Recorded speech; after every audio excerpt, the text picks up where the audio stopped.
Эта история датируется примерно 269 годом. В то время Римской империи правил император Клавдий II. Воюющая римская армия испытывала острый недостаток солдат для военных походов, и военачальник был убежден, что главный враг его планов – браки, ибо женатый легионер о славе империи думает гораздо меньше, чем о том, как семью прокормить. И дабы сохранить в своих солдатах воинский дух, император издал указ, запрещающий легионерам жениться. Но влюбляться-то солдаты от этого не стали меньше, и к их счастью нашелся человек, который, не страшась императорского гнева, стал тайно венчать легионеров с их возлюбленными. Им был священник по имени Валентин из римского города Терни. Видимо, он был настоящим романтиком, так как его любимыми развлечениями было мирить поссорившихся, помогать писать любовные письма и дарить по просьбе легионеров цветы предметам их страсти. Ясное дело, как только об этом узнал император, он решил его преступную деятельность прекратить. Валентина приговорили к казни. Трагизм ситуации был еще и в том, что сам Валентин был влюблен в дочку тюремщика. За день до казни священник написал девушке прощальное письмо, где рассказал о своей любви, и подписал его «Твой Валентин». Прочитано оно было уже после того, как казнили священника. Впоследствии, как христианский мученик, пострадавший за веру, Валентин был канонизирован католической церковью. А в 496 году римский папа Геласиус объявил 14 февраля Днем Святого Валентина. С тех самых пор каждый год в этот день принято признаваться в любви, дарить любимым цветы и подарки.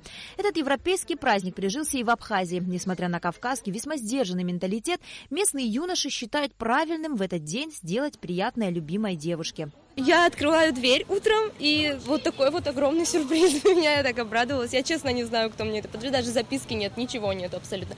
А вот этот букетик мне мой брат подарил, и мне было очень приятно. Это вообще один из самых позитивных праздников, на мой взгляд. Я очень его люблю. В этот день в городе можно было встретить немало молодых людей с охапками роз и дизайнерскими букетами. Они спешили обрадовать своих избранниц. Правда, на интервью мало кто из них соглашался, что еще раз говорит о том, что проявление чувств все же касается только двоих, и оно ни в коем случае не должно быть на показ. Но нам все же удалось задать парочку вопросов одному из тех счастливчиков, который с букетом роз спешил поздравить любимого человека. Мы в браке 13 лет. Вот. Дело в том, что она гораздо моложе меня, и поэтому мне приходится выкаблучиваться, да, вот быть, так сказать, в ногу со временем, быть не консерватором, быть современным. Да, вообще, честно говоря, по жизни я ко всему хорошему отношусь только хорошо. Почему не сделать приятное близкому человеку, да? С перерыва иду домой с таким небольшим вот сюрпризом, вот с таким огромным сердцем. Затем наша съемочная группа направилась в магазин подарков, где мы смогли узнать о последних, так сказать, тенденциях. Как выяснилось, классические розы алых и нежных оттенков вот уже который год не сдают позиции, и в этом году они на пике популярности. В качестве подарков в основном выбирают различные символы любви и нежности. Это и фарфоровые ангелочки, музыкальные шкатулки и плюшевые медвежата.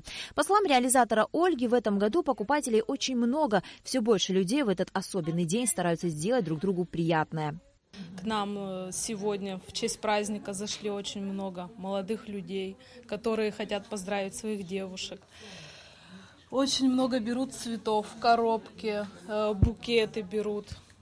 Вообще, раньше я не замечала, чтобы так отмечали этот праздник, но в этом году у нас очень много людей заходит.